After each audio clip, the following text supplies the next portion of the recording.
It takes a while to get to the last free place in America. 140 miles east of San Diego, farmland turns to dusty towns, which turn to parched desert land. This guard post tells us we're close.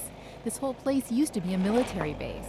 They left concrete slabs, giving RVs a place to park and inspiring the city's name.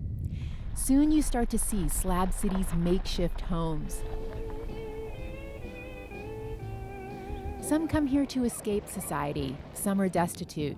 You'll see when we pull the ropes up. And every year, this motley community does the unlikeliest thing. They throw a prom.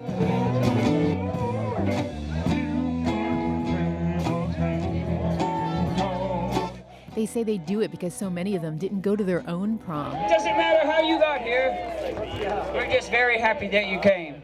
Earlier that day, Bill Ammon is setting up for the big night. Well, it's all trial and error. But He goes by Builder Bill. His wife has been gathering dresses from thrift stores for people to borrow.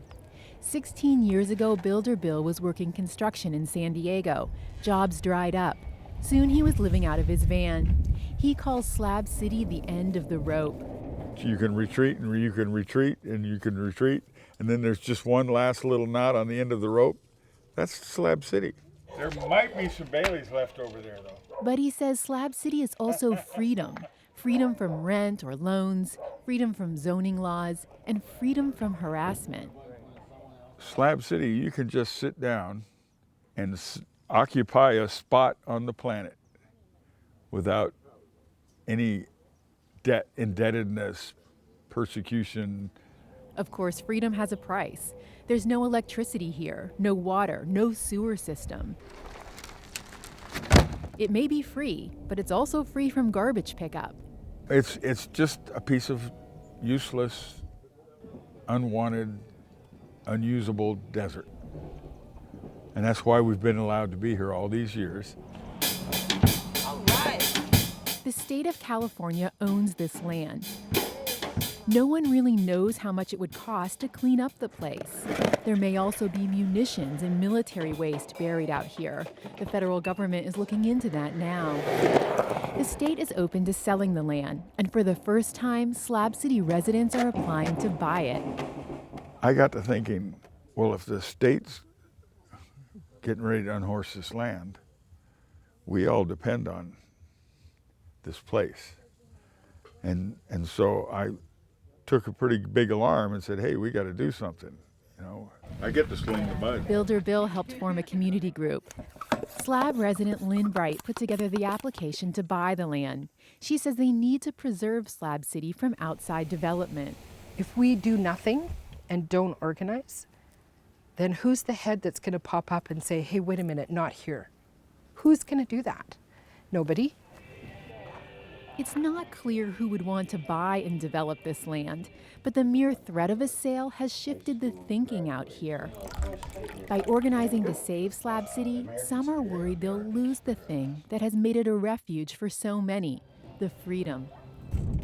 I always stay at the top here just to make sure I have my bearings. Gary Brown came to Slab City 7 years ago. He took a sabbatical from the IT industry. When he tried to re-enter in 2008 at age 56, it was tough. Who wants to hire an old, ugly old man when you can get a kid from Mumbai for $25? Brown devised a way to live in the desert year-round. He built an insulated room inside his RV where he can control the temperature. He calls it the Cool Cube. And this cool tropical breeze just washes all over my body, and it becomes a Zen-like experience. Brown is adamantly against Slab residents organizing to purchase the land. He says that would bring the one thing Slabbers fear most, a landlord. If this place has to submit to building codes, the slabs goes away. Brown wants the slabs to be there for people who hit rock bottom, including those fighting mental illness. So that the really crazy people can at least fit in and live. And I think that's important. Went a long way to slaying my demons. But Bright says it's time to take responsibility of the land. Yep, we're going to have to help in a positive way in terms of cleanup. We're going to have to engage with different levels of government. She says they have no intention of charging rent. It was her late husband and builder Bill who came up with the tagline, "The last free place in America." We're going to have to grow up and still maintain somehow the last free place in America. Later at the Slab City Prom, no one is thinking about land sales. There's a new prom king and queen. This year's prom king and queen. It will be months before the state decides whether to sell them this land. This poor community will then have to raise the money to buy it, which leaves the future of Slab City uncertain.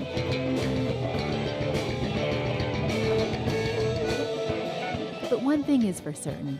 At this same time next year, they hope to be here at prom, wearing borrowed dresses, smiling for photos, and dancing under a desert sky. Angela Carone, KPBS News.